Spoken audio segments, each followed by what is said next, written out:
सो आज मैं वो एक टॉपिक लेता हूँ माइग्रेन।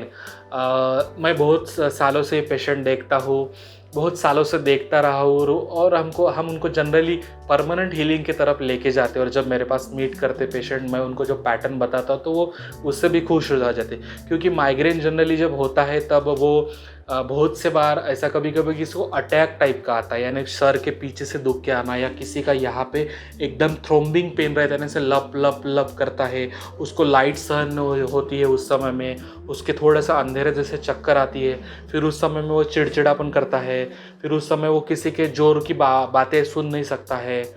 बहुत बहुत से लोगों को, स्पेशली में बस में बैठने के बाद या कार में अगर ग्लास बंद करके बैठे तो उनको सर दुखना या सर घूमने जैसा होता है। तो ये एक टिपिकल पर्सनालिटी के कॉन्स्टिट्यूएंट है, उसी में ये आता है। मैं उसके ये भी बताऊंगा कि ये प्रकृति जो होती है, ये बॉडी कॉन्स्टिट्यूट होता है, ये थोड़े इंटेलेक्चुअल भी होते हैं, ये थोड़े तेज भी होते हैं। इसलिए बहुत से बार इनको सन एक्सपोजर होने के बाद भी सर दर्द चालू होता है। सन टैनिंग भी इन लोग में होती है, काली स्किन पड़ना। तो हम लोग तो जो मेडिसिन करते हैं, आपका टैनिंग से लेके सनबर्न से लेके सर दर्द, यहाँ तक हम वो एक ही मेडिसिन से हील कर डालते हैं। तो और ये पहले बार दिखते समय अपन जनरल प्रैक्टिशनर के पास जाते हैं तो अपने को लगता है सर दर्द की गोली, फिर अगर ये वो माइग्रेन की तरफ वो और आगे गया तो फिर वो नॉर्मल गोली से कंट्रोल नहीं होता। ये बहुत से लोगों में दिखता है। फिर लोगों को लगता है कि ब्रेन में पेन है, तो फिर लोग ब्रेन में कभी कभी सर्वाइकल में भी पेन रहता है, यहाँ पे भी उनको बहुत पेन होता है, तो फिर उनको लगता है कि ये शायद ब्रेन है, तो न्यूरोलॉजिकल प्रॉब्लम होगा। तो मैक्सिमम पेशेंट में, मैं एक रिसर्च का वो पॉइंट भी बता दूंगा एग्जैक्ट कितने % का डाटा है, पर उसमें जनरली ब्रेन में कुछ निकलता नहीं है। एमआरआई सीटी स्कैन में जो भी करते ब्रेन के चेंजेस नहीं निकलते। फिर ऐसे पेशेंट में नॉर्मल पेन किलर देते, अगर उससे नहीं हुआ तो उससे आगे की, कभी कभी अगर 4 दिन का उसको एपिसोड रहता है तो जनरली सुलाने वाली यानी सेडेटिव मेडिसिन, जिससे वो पूरा मंद रह सके, ऐसा भी करने की नौबत आती है किन किन लोगों में।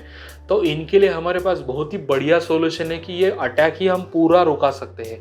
क्योंकि ये अटैक आने वाले का पर्सनल, एक प्रकार की पर्सनैलिटी है, जो ज़्यादातर लीडर हो सकते हैं, जो थोड़े से तेज वाले हो सकते हैं, जो ज़्यादा दिमाग यूज़ करने वाले होते हैं, थोड़े से ओवर थिंकिंग वाले होते हैं, यानी उनकी थिंकिंग अच्छी भी रहती है, उनमें कुछ एसेट पॉजिटिव थिंकिंग है, पर माइग्रेन में वो समझ नहीं पाते, या अभी के साइंस में वो है ही नहीं कि इनको ही क्यों हो रहा है। क्योंकि पर्टिकुलर कुछ लोगों के ही होता है, ज़्यादातर आफ्टर 15 ईयर्स ही होता है, यंग एज के बाद ही होता है ये, और कुछ लोगों को इसके साथ उल्टी होती है, कड़वी वगैरह।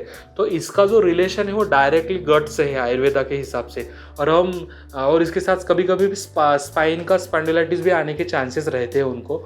तो इसको हम बराबर ऐसी यहाँ पे गट पे, यहाँ पे काम करने वाली मेडिसिन देते हो। आप मैजिक देखेंगे कि ब्रेन को हम शांत कर देते हैं, और वो भी परमानेंटली, और अटैक को भी रोक लेते हैं हम लोग। उसके साथ वो पर्सनैलिटी के क्या बहुत अच्छा ही है, उसने कैसे लीडरशिप यूज़ करना है, उसने कहाँ इंटेलेक्ट यूज़ करना है, वो तो मैं एक्सपर्टी से उल्टा उनको पॉजिटिव स्ट्रेंथ पे लेके जाता हूँ। जनरली वो कभी कभी ओवर थिंकिंग की वजह से इनका नींद भी कम होता है। जैसे उनको कल कहीं जाना है या कुछ प्लानिंग करने है, तो फिर ज़्यादा सोचते हैं, तो उस समय भी इनको माइग्रेन के अटैक आते हैं, जो साइंस ने इतना इसमें एलेबोरेटली नहीं बोला है।